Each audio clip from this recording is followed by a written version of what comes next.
ultimate goal is concerned, I think none of us need have any apprehensions. None of us need have any doubt.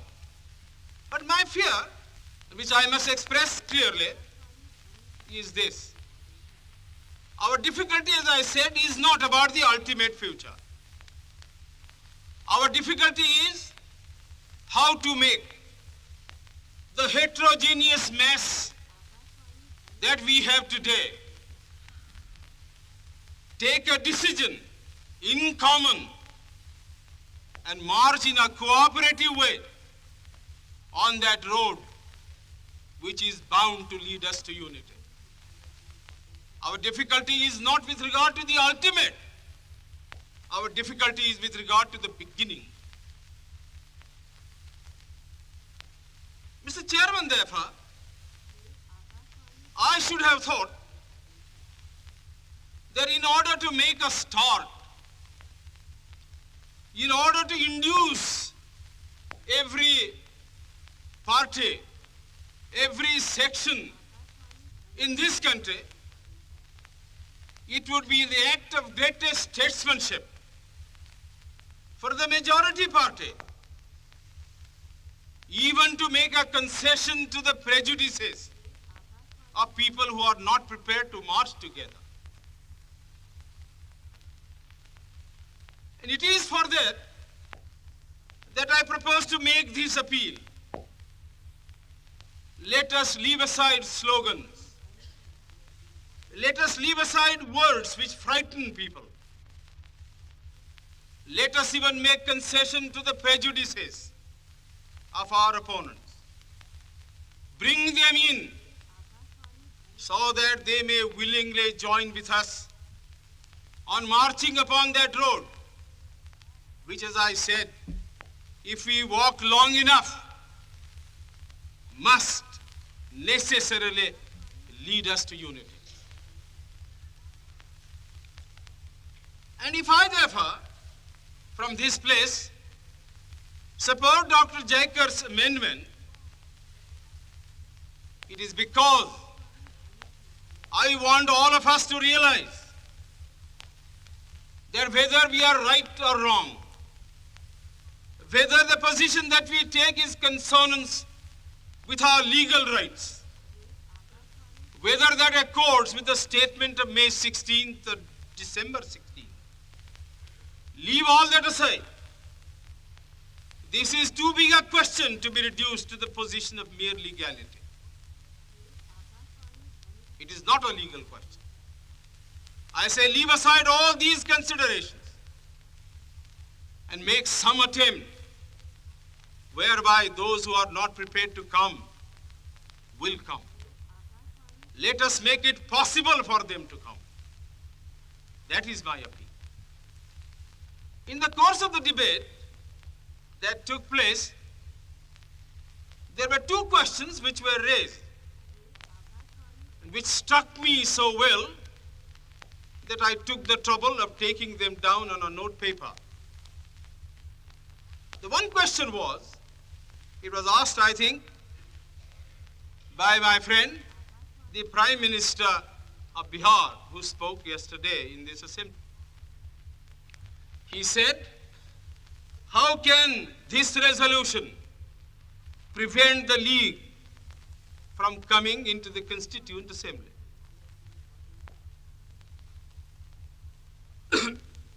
Today, my friend Dr. Shyam Prasad Mukherjee asked another question. Is this resolution inconsistent with the cabinet mission's proposal?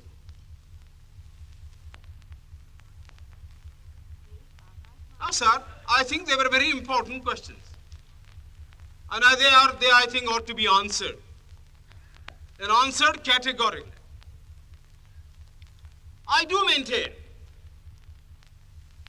that this resolution, whether it is intended to bring about the result or not, whether it is the result of cold calculation or whether it is a mere matter of accident, is bound to have the result of keeping the Muslim League out. And I'll substantiate what I said. Sir, I invite your attention to paragraph 3 in the resolution, which I think is very significant and very important. Paragraph 3 envisages the future constitution of India.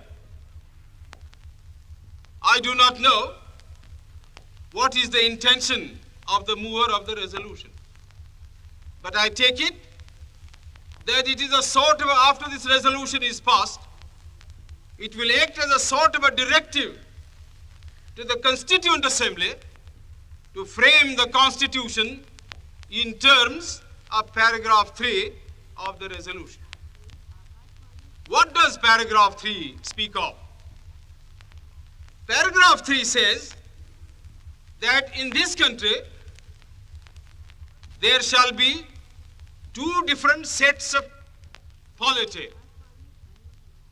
One at the bottom, the autonomous provinces or the states, or such other areas as care to join a united India. These autonomous units will have full powers. They will have also residuary powers. At the top and over the provincial units, there will be a union government having certain subjects for legislation, for execution, and for administration. Sir, as I read this part of the resolution, I do not find any reference to the idea of grouping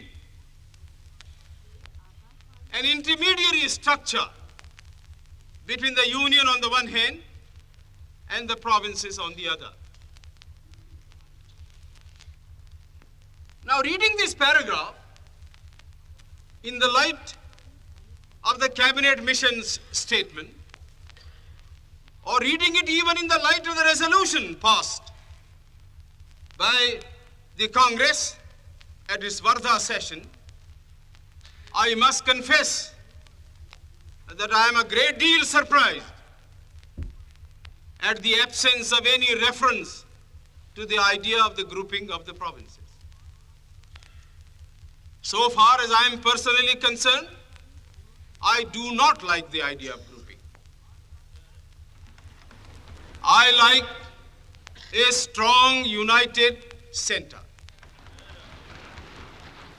much stronger than the center we had created under the Government of India Act of 1935. But sir, these opinions, these wishes have no bearing on the situation at all. We have traveled a long road. The Congress party, for the reasons best known to itself, consented, if I may use the expression, to the dismantling of a strong center which had grown into this country as a result of 150 years of administration, and which I must say was to me a matter of great admiration and respect. But having given up that position, having said that we do not want a strong center, and having accepted that there must be or should be an intermediate polity, a sub-federation between the union government and the provinces, I like to know why there is no reference in paragraph 3 to the idea of grouping. I quite understand that the Congress party, the Muslim League, and His Majesty's government is not ad idem on the interpretation of that particular idea about grouping. But I always thought, and I will be prepared to stand corrected if it's shown that I am wrong, that at least it was agreed by the Congress party that is the provinces who are to be within the different groups consent to form a union or a sub-federation, the Congress would have no objection to that proposal. I believe I am correct in interpreting the mind of the Congress party.